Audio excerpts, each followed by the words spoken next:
নমস্কার বন্ধুরা, বাংলা ওয়েদার রিপোর্টে আপনাদের সকলকে জানাচ্ছি স্বাগতম। আজকে এই ভিডিওটির মাধ্যমে হাওড়া জেলার উদয়নারায়ণপুর ব্লকের বন্যা পরবর্তী যে ভয়ঙ্কর অবস্থা, বন্যার পরে যে কী অবস্থা, সেই চিত্রটাই তোমাদের সামনে কিন্তু তুলে ধরব।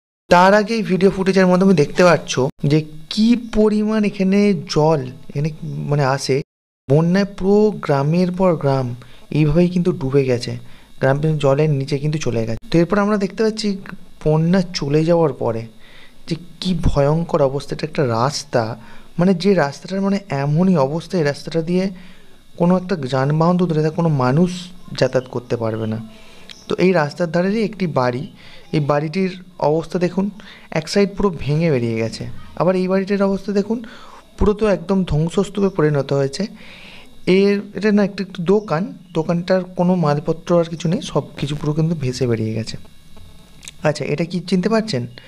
হ্যাঁ, এটা একদম ঠিকই ধরেছেন, এটা একটি রাস্তা। দেখুন রাস্তার ওপারে কিন্তু বেশ কিছু মানুষ দাঁড়িয়ে রয়েছে।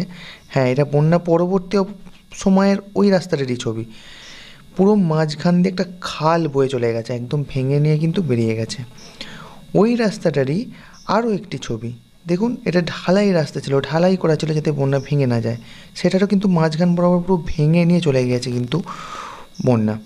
ঠিক আছে, তো এটা দেখতে পাচ্ছি ওই রাস্তার ধারে কিন্তু একটা দোকানের ছবি। দোকানটার সামনের পোর্শনটা এমনভাবে ভেঙেছে এবং যেভাবে হেলে রয়েছে তাতে করে কিন্তু যে কোনো সময় কিন্তু দোকানটা কিন্তু ভেঙে পড়তে পারে, এরকম একটা কন্ডিশান কিন্তু হয়ে গেছে। এরপর দেখো আমাদের এখানকার যে একদম মাঠে যে জমি ধান গাছের কী অবস্থা। এরপর একটা ছোট্ট একটা ভিডিওর মাধ্যমে আমি তুলে ধরছি, যে প্রথমেই যে ভিডিওটা দেখিয়েছিলাম যে পুরো এলাকা একদম ডুবে গেছে, এক মানুষেরও উপর ওখানে কিন্তু জল হয়ে গেছিলো। সেই জলের নিচে কিন্তু এই ধান গাছগুলো ছিল, তার অবস্থা কি হতে পারে তোমরা নিশ্চয়ই খুব ভালোভাবেই বুঝতে পারছো। আর একটা ধান গাছও দাঁড়িয়ে নি, সব পুরো মাটির সঙ্গে কিন্তু একদম শুয়ে গেছে, পুরো মাটির সঙ্গে কিন্তু মিশে গেছে। বন্যার পরিণতি কতটা ভয়ঙ্কর সেটা কিন্তু এই ভিডিওর মাধ্যমে তোমরা কিন্তু খুব ভালোভাবেই বুঝতে পারছো। তো এই ছিল আজকের ছোট্ট একটি আপডেট।